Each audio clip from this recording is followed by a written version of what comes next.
Hello मेरे मित्रों और मित्राणियों, कैसे हैं आप सभी। आई होप कि आप सभी स्वस्थ होंगे, मस्त होंगे और अपने अपने काम में व्यस्त होंगे। तो आज हम बात करने वाले हैं अंशु सिवान गई थी इस बारे में।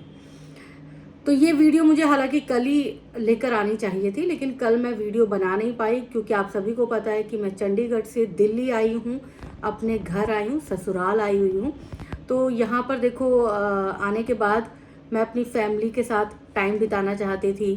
फिर आज सुबह से ही जो है वो खाना पीना मैं बना रही थी, तो मुझे आज बिल्कुल भी टाइम नहीं मिल पाया। और वर्क फ्रॉम होम ले रखा है मैंने, तो मैं जितने दिन भी यहाँ पर रहूँगी मैं वर्क फ्रॉम होम ही करूँगी क्योंकि काम रुक नहीं सकता है और आप सबको पता है कि मेरा काम किस तरह का काम है।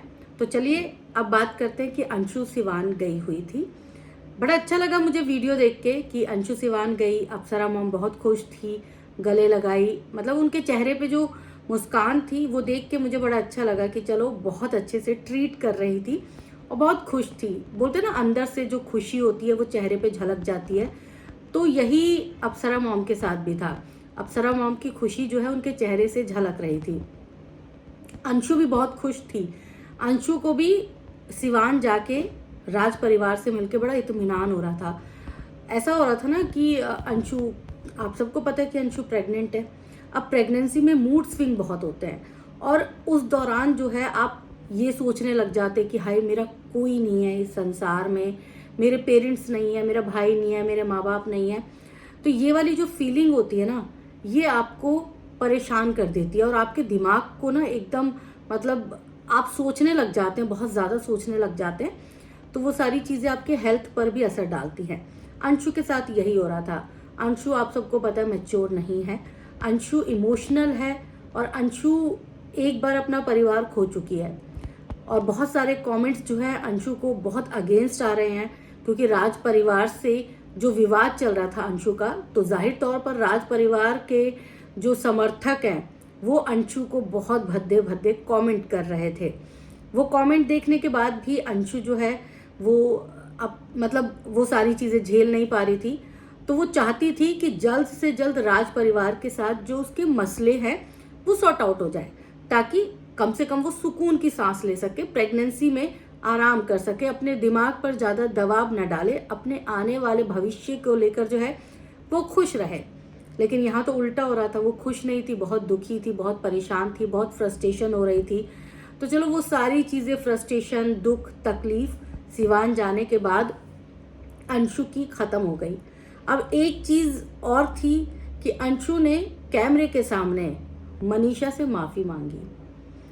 अब ये चीज़ ऑफ कैमरा भी हो सकता था, लेकिन ये चीज़ ऑन कैमरा हुआ, तो इस बात को लेकर मुझे थोड़ा सा वियर्ड लगा कि ये जो रिश्ते थे, जो चीज़ें हो चुकी, उन पर मट्टी डाल के भी आगे बढ़ा जा सकता था। अमूमन हम सब के घरों में ये सारी चीज़ें होती हैं। जो भी दिक्कतें होती हैं, अगर हम एक दो बार लोगों के सामने बिफर भी जाते हैं, फैल भी जाते हैं, तो फिर उसके बाद हम कोशिश करते हैं कि अपना जो मसला है वो हम लोगों के सामने ना लेकर आएं और उसको जो है अपने आप में ही सुलटा लें। तो ये सारी चीज़ें मैं भी उम्मीद कर रही थी कि जब अंशु सिवान जा रही है, इसका मतलब ही ये है कि अंशु मन से बहुत ज़्यादा जो है गिल्टी फील कर रही है। उसे ये महसूस हो रहा है कि मैंने जो जगत भाभी के बारे में, मनीषा के बारे में जो बोला था, वो बोलने का सही वक्त नहीं था। इससे पहले भी मैंने कई वीडियो में ये बात कही है कि वो वक्त अंशु के बोलने का नहीं था, क्योंकि अंशु के लिए उस परिवार ने अच्छा ही किया है। अंशु के लिए उस परिवार ने ना बुरा सोचा है ना बुरा किया है। तो ऐसे में अंशु को भी इस बात का जो है वो हमेशा रिगार्ड करना चाहिए। अंशु ने गलत वक्त पे गलत बात बोल दी, जिसकी वजह से मनीषा का नाराज होना भी जायज था। लेकिन मैं ये भी उम्मीद नहीं कर रही थी कि मनीषा ऑन कैमरा माफी मंगवाएगी अंशु से। होना तो ये चाहिए था कि सिवान गई थी तो भाभी सीधा ये बोल देते कि कोई माफी मांगने की जरूरत नहीं है, तुम सिवान आ गई हो, वही मेरे लिए काफी है। तुम्हें ये महसूस हो रहा है कि तुमने गलत किया है, यही मेरे लिए बहुत बहुत अहम है। तुम मेरी ननद हो और मैंने तुम्हें ननद का दर्जा दिया है, तो फिर मैं तुमसे नहीं चाहती कि तुम सबके सामने मुझे सॉरी बोलो। लेकिन अंशु ने सबके सामने दिल खोल के माफ़ी मांगी। अंशु ने ऐसा नहीं था कि अंशु ने एक बार बोला, दो बार बोला, कई बार अंशु माफ़ी मांग चुकी है। और उसके बाद भी कल जब वो मिली मनीषा से, तो मनीषा के साथ उसने अपने गिले शिकवे दूर करने की कोशिश की। मैं बहुत बार बोलती हूँ कि अंशु मैच्योर नहीं है, लेकिन यहाँ पर मुझे अंशु का ये कदम अच्छा लगा और मुझे ये भी लगा कि अंशु भले ही उम्र में कम हो लेकिन रिश्तों में वो बहुत मजबूत होना चाहती है और ये अच्छी बात है अंशु के लिए। लेकिन दूसरी तरफ मुझे जगत भाभी के लिए थोड़ा सा लग रहा था कि जगत भाभी को ऑन एयर तो कम से कम ये नहीं बोलना चाहिए था, ऑन एयर उनको बुलवाना भी नहीं चाहिए था, वो वाली जो वीडियो थी वो कट कर देनी चाहिए थी और अंशु को भी कह देना चाहिए था कि तुम्हें ऑन एयर ये सारी चीज़ें बोलने की ज़रूरत नहीं है, ऑफ एयर जो है ये सारी चीज़ें ख़त्म करो और जो चीज़ें हो चुकी हैं उस पर तो किसी का वश है नहीं, अब आगे बढ़ते हैं। तो चलो ठीक है, मुझे लगता है कि जगत भाभी जो है उनको ज़्यादा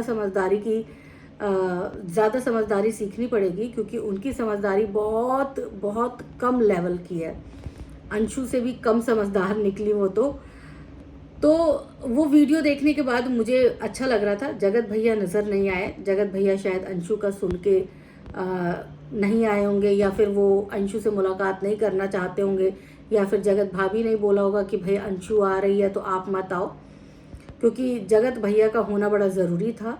जगत भैया ने बोला था कि भाई मैं किसी भी ऐसे शख्स से नहीं मिलना चाहता, नहीं बातचीत करना चाहता, नहीं रिश्ता रखना चाहता जो मेरी पत्नी को पसंद ना हो। तो ये बात भैया जी ने बोली थी, तो अब भैया जी की पत्नी को जब अंशु पसंद आ रही है, गिले शिकवे दूर हो गए, तो भैया जी भी एक बार अगर कैमरे में नज़र आ जाते और अपनी बहन के सर पर हाथ रख देते तो अच्छा लगता। चलिए, हो सकता है कि उनके पास कोई काम भी हो, इम्पोर्टेंट काम हो और उन्हें ना पता हो कि अंशु मिलने आ रही है। अब दूसरी चीज़ जो है वो मैंने वीडियो में देखा छोटे भाई साहब को। ये छोटे भाई साहब ना आजकल मेरी आंखों में बड़ा खटकने लग गए। इनकी एक्टिविटीज़ मुझे अच्छी नहीं लगती। जितनी इनकी पत्नी समझदार है रंजना, उतने ही ये जो है नासमझ है, और इनका बिहेवियर, इनकी बॉडी लैंग्वेज भी मुझे बड़ी अटपटी लगती है। मतलब ऐसा लगता है ना, बड़ा गुरूर भरा हुआ है, किसी चीज़ का घमंड भरा हुआ है। जबकि दूसरी तरफ रंजना जो है इतनी सिंपल, इतनी सोबर, इतनी डिसेंट लड़की है कि मतलब आप इनकी फैमिली में जो है, मुझे रंजना आजकल बहुत अच्छी लगने लग गई है। उसके हाव भाव, उसकी बॉडी लैंग्वेज, ये सारी चीज़ें जो हैं वो